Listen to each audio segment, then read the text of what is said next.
On today's show, I'm talking about the coming economic collapse. The Bible says exactly how and when it's going to happen. There's some great news in this message, but I'm also talking about some really bad news for people who are unprepared for what's coming in the future. I'm also talking about a new law that has been passed in California that is anti-parent and anti-child that every parent and grandparent needs to hear. I'm talking about the asteroid Apophis that is coming to the Earth in 2029, supposed to hit the Earth, according to many experts. I'm going to be talking about that, but the biggest danger, according to the scientists, is not Apophis. I'm talking about that. I'm also answering questions such as, can I lose my salvation? And what if I'm sinning when the rapture occurs? I'm Jimmy Evans. Welcome to the Tipping Point Show.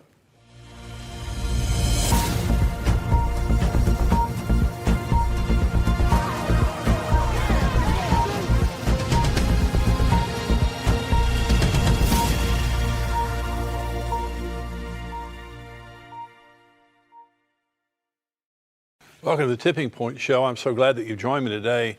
This message called The Coming Economic Collapse, very, very important. A lot of people have a tremendous amount of anxiety about the economy of the United States and also the economy of the world, and rightly so. You know, we have a $300 trillion world debt right now. The world debt is unsustainable.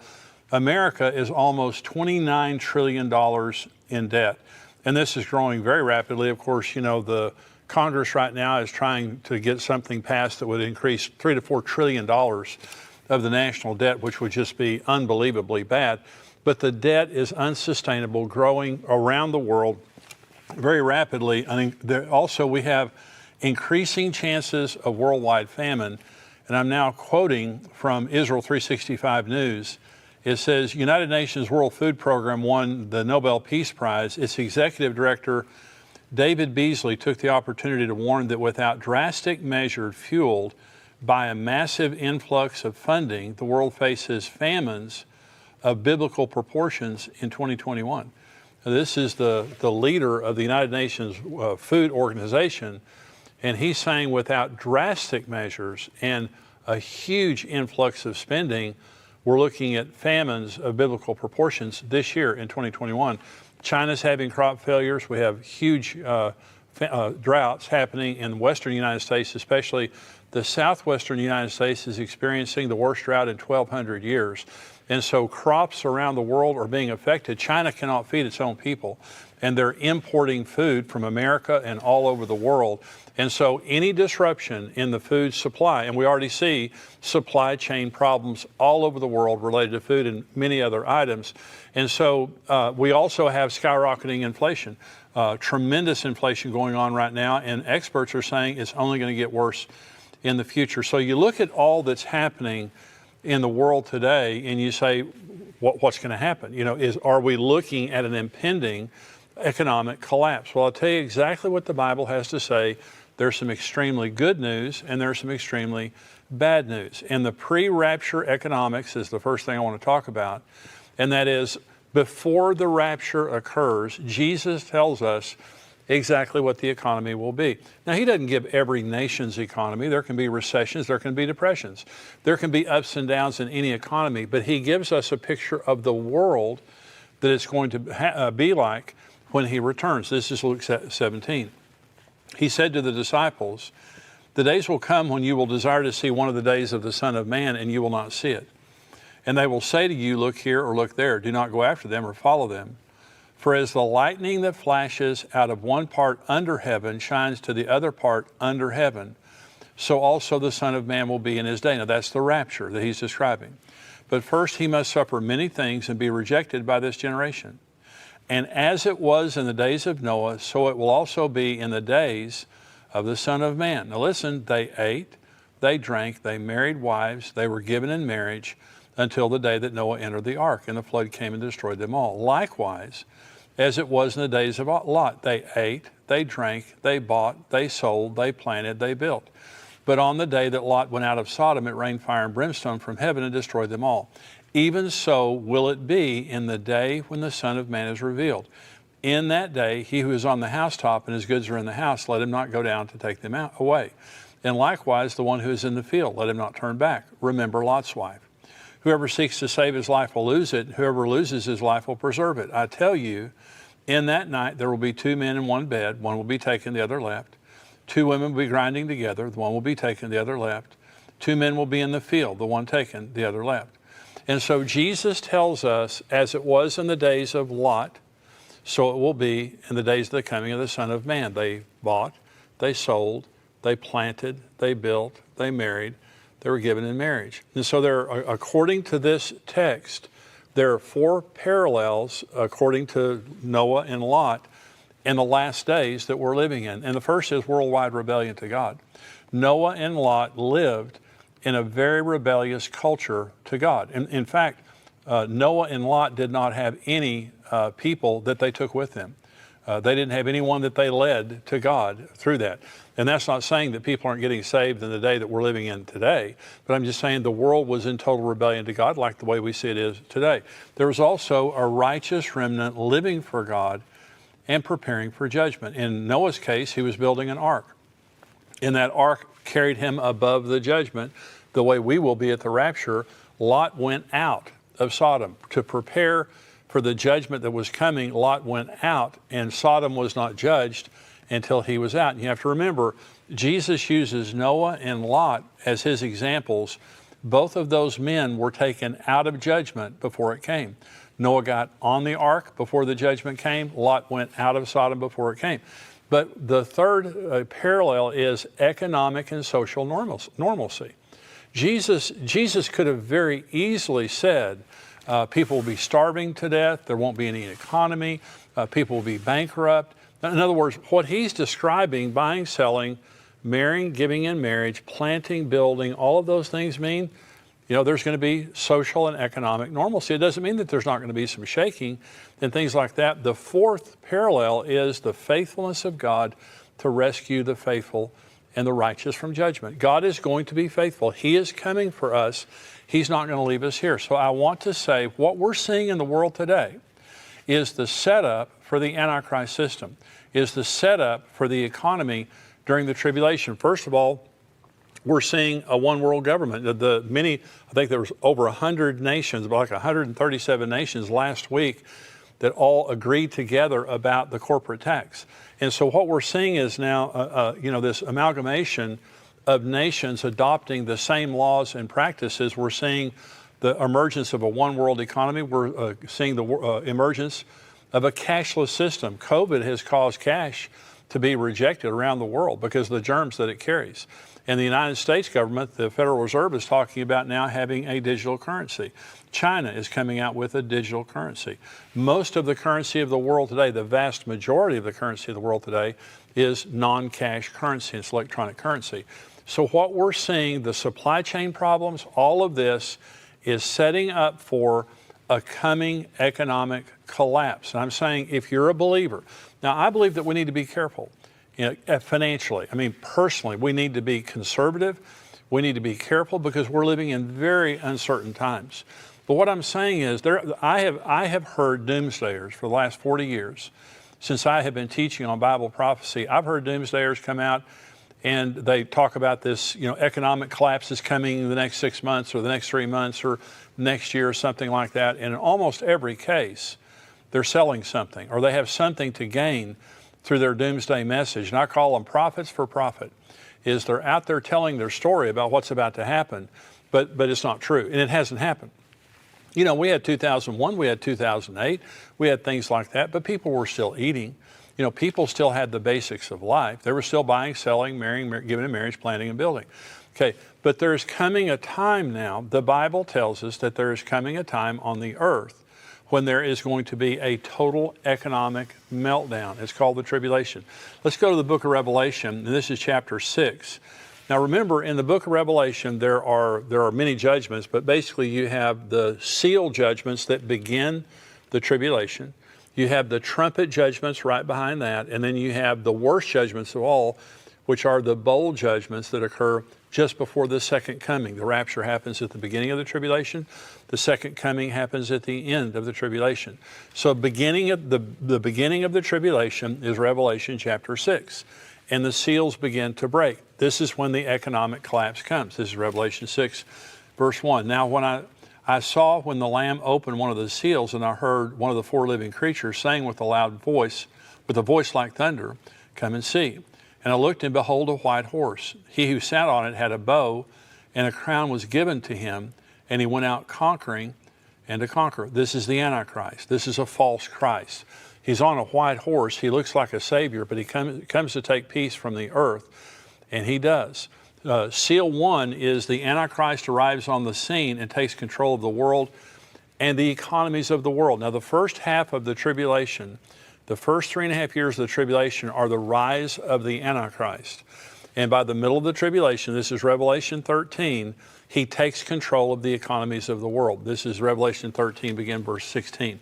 He causes all, both small and great, rich or poor, free and slave, to receive a mark on their right hand or on their foreheads, and that no one may buy or sell except one who has the mark or the name of the beast or the number of his name.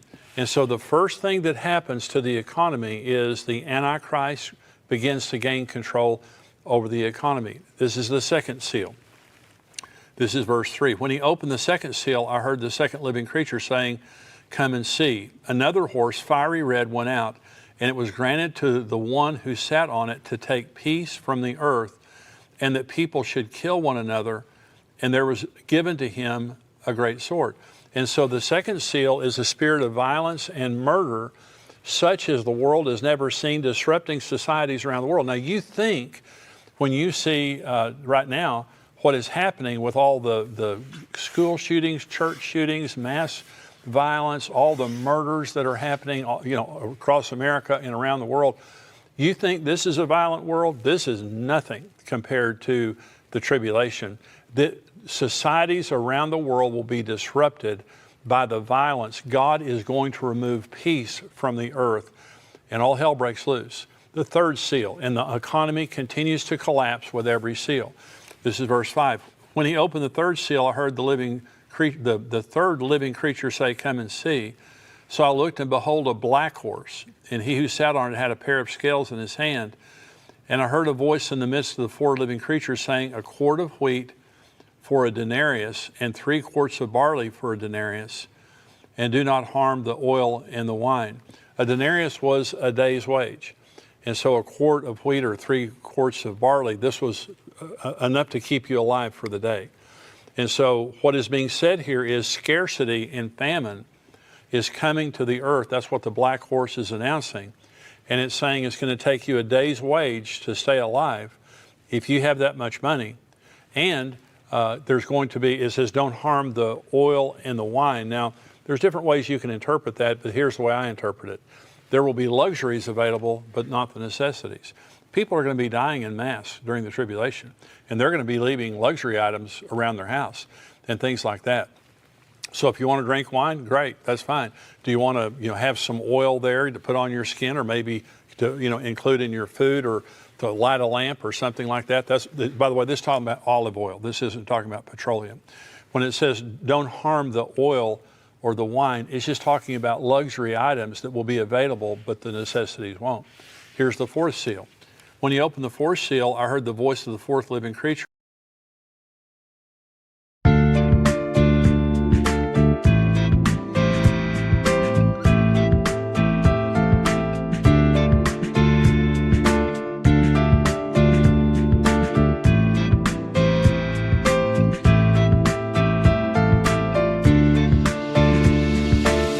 You have changed my life with your words and motivation.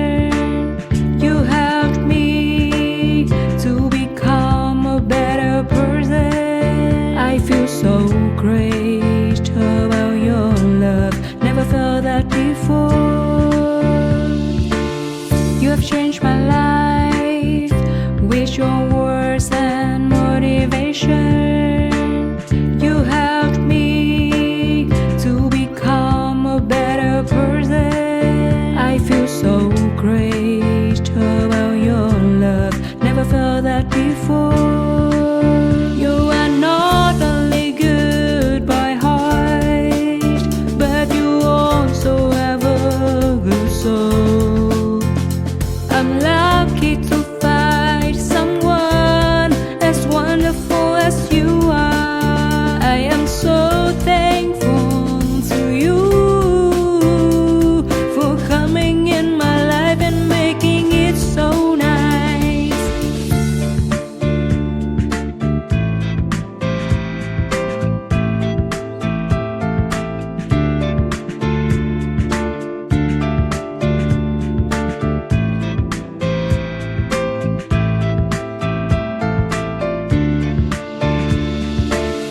You have changed my life with your words and motivation.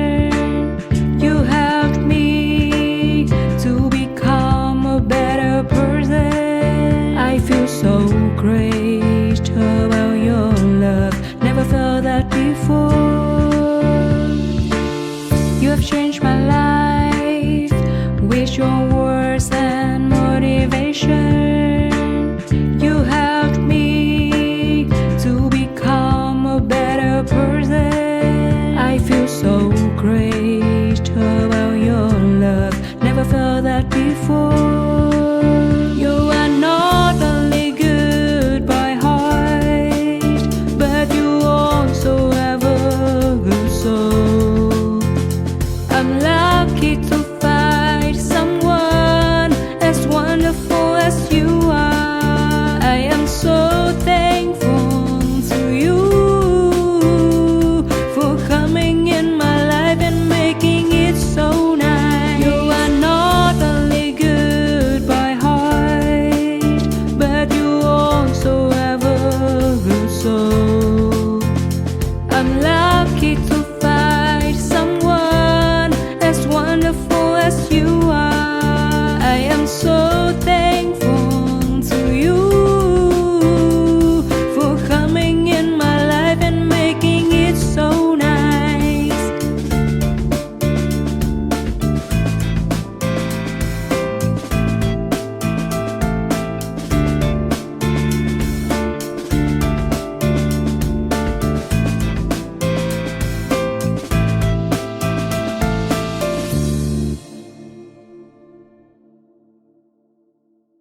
Were saying, "Come and see." So I looked, and behold, a pale horse, and the name of him who sat on it was Death. And Hades followed with him, and power was given to them over a fourth of the earth, to kill with sword, with hunger, with death, and by the beasts of the earth. This is mass death. This 25% of the world's population will die in the first 3.5 years, the first 42 months of the tribulation. Now think of what that does to an economy. So let me stop right here. There's one more seal we're going to talk about. If you're working to make money, remember Jesus said, remember Lot's wife? Lot was living for the world, and when God tried to get her out of it, she didn't want to go. And Jesus said, remember Lot's wife, when he was talking about Lot. That if you think that your home is in this world, you're living wrong, you're thinking wrong. If you're trying to amass wealth in this world, every nickel you make is being laid up for the Antichrist. He will control the economies of the world. And so if all you're doing is living for money, money's a blessing if it's blessed. And money is a blessing if it is secondary to serving Jesus and making Jesus the Lord of our life. Money's a blessing if it's submitted to God and we're obedient with what he gives us. But if our security is in money, we are set up. Now, if you're a believer in Jesus, you're going to go up in the rapture. The economy will be basically what it is right now, ups and downs, surely. But until Jesus comes, they're going to be buying, selling, marrying, giving in marriage. But after the rapture, when the tribulation comes, if you're here, if you're not a believer in Jesus, if you're here, there will be no economy. It will take everything you can get together to survive. If you do survive, because here's the fifth seal. This is verse 9. When he opened the fifth seal, I saw under the altar of souls those who had been slain for the word of God and for their testimony which they held. And they cried with a loud voice, saying, How long, O Lord, holy and true, until you judge and avenge our blood on those who dwell on the earth? Then a white robe was given to each of them, and it was said to them that they should rest a little while longer, until both the number of their fellow servants and their brethren who would be killed as they were completed. Mass martyrdom. This is for those people who are left behind when Jesus comes and they begin to give their lives to Christ. during the tribulation, they will be martyred en masse. And so all of these things will be happening during the tribulation. Before the tribulation, the economies of the world right now are being arranged in a one-world cashless society that the Antichrist is going to inherit. He's the one who's going to control the economy during the tribulation. But while he's controlling the economy, peace is taken from the earth. There's scarcity on the earth. 25% of the earth's population, 2 billion people, is going to be killed, and there will be mass martyrdom for being a Christian. There will be no economy as we know it right now during the tribulation period of time. There is coming a worldwide economic collapse. If you're a believer in Jesus and you have made him the Lord of your life, you're not going to see it. You're going to go to glory, and you're going to live in the most opulent wealth that you could possibly imagine forever and ever and ever.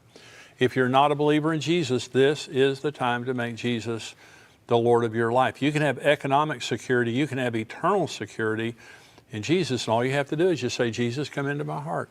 I make you the Lord of my life. I invite you to come into my heart, be my Lord and Savior. Just pray a short prayer like that and make Jesus the Lord of your life.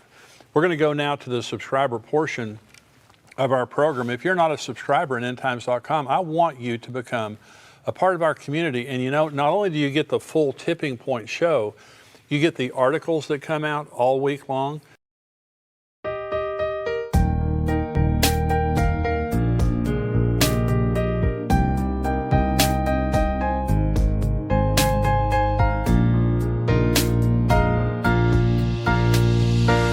I want to thank you for your unconditional love for me. You are the most beautiful thing I have ever had in my life. You are the reason, that's why I am living in this world. I want to thank you for your unconditional love for me. You are the most beautiful thing I have ever had in my life. You are the reason, that's why I am living in this world. I admire the way you are always there for me. I admire the ways you always take care of me. I admire the way you give your all just to see a loving smile on my face. I admire the way you love me.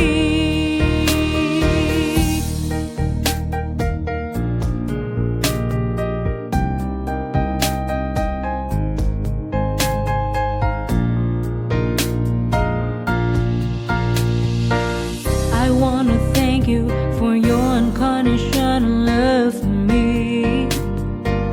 You are the most beautiful thing I have ever had in my life.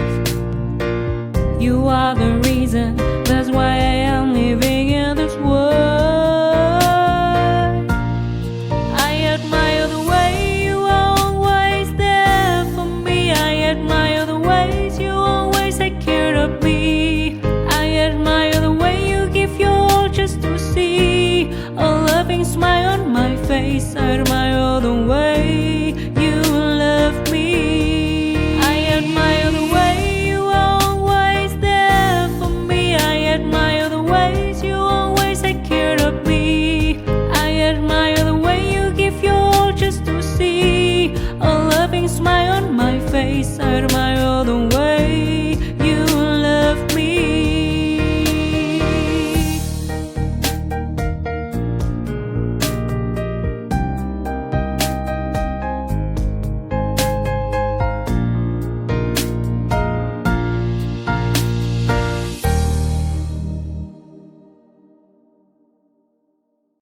You get to be a part of our community. We have thousands of people who are subscribers here on Tipping Point, and listen, when we have articles and things that come out, they encourage each other. They pray for each other. If you want a community of believers, like-minded believers who love Jesus and are waiting for the coming of Jesus, you will love being a part of the Tipping Point community. It's amazing. Every time we post something, I go in there and I look at all the comments, and I mean, people are interacting, they're loving each other, they're praying for each other, they're encouraging each other. I want you to be a part of Tipping Point. $7 a month, $77 a year. endtimes.com is where you can go and sign up. If you are a subscriber now, you have to go to endtimes.com to see the full Tipping Point podcast. And so if you want to watch the rest of this, go to endtimes.com, or you can respond to the email that we send to subscribers. Thank you for joining me today. Stay tuned if you're a subscriber.